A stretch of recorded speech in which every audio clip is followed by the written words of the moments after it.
ಆಗ್ನೇಯ ಶಿಕ್ಷಕರ ಕ್ಷೇತ್ರದ ಕಾಂಗ್ರೆಸ್ ಬೆಂಬಲಿತ ಅಭ್ಯರ್ಥಿಯಾದ ಡಿ.ಟಿ. ಶ್ರೀನಿವಾಸ್ ಅವರ ಪರವಾಗಿ ಚುನಾವಣೆ ಪ್ರಚಾರ ಸಭೆ ನಡೆಸಿದ ಚಳ್ಳಕೆರೆ ವಿಧಾನಸಭಾ ಕ್ಷೇತ್ರದ ಶಾಸಕರು ಹಾಗೂ ಕರ್ನಾಟಕ ರಾಜ್ಯ ಸಣ್ಣ ಕೈಗಾರಿಕೆಗಳ ಅಭಿವೃದ್ಧಿ ನಿಗಮದ ಅಧ್ಯಕ್ಷರಾದ ಟಿ. ರಘುಮೂರ್ತಿ ಮತಯಾಚನೆ ಮಾಡಿದರು.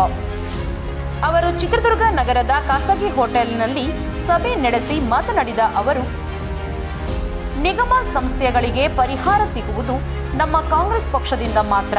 ಅಂತಹ ಪಕ್ಷದಿಂದ ನಮ್ಮ ಅಭ್ಯರ್ಥಿ ಡಿ.ಟಿ. ಶ್ರೀನಿವಾಸ್ ಅವರಿಗೆ ನಿಮ್ಮ ಮತ ನೀಡಿದರೆ ಶಿಕ್ಷಕರ ಸಮಸ್ಯೆಗಳಿಗೆ ಧ್ವನಿಯಾಗಿ ಕೆಲಸ ಮಾಡುವರು. ಆದ್ದರಿಂದ ನಮ್ಮ ಅಭ್ಯರ್ಥಿಗೆ ಮೊದಲ ಪ್ರಾಶಸ್ತ್ಯದ ಮತ ಹಾಕುವುದರ ಮೂಲಕ ಬೆಂಬಲಿಸಿ ಎಂದರು.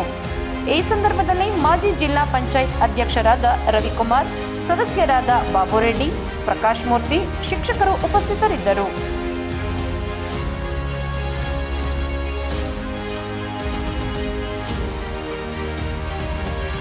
ಸುದ್ದಿಗಳಿಗಾಗಿ ಸಿಟಿ ಚಾನೆಲ್ ಚಳ್ಳಕೆರೆ ಸಬ್ಸ್ಕ್ರೈಬ್ ಮಾಡಿ. ನಮ್ಮ ಚಳ್ಳಕೆರೆ ಟಿವಿಯನ್ನು ಪ್ರತಿದಿನ ಸಂಜೆ 8 ಗಂಟೆಗೆ ವೀಕ್ಷಿಸಿ.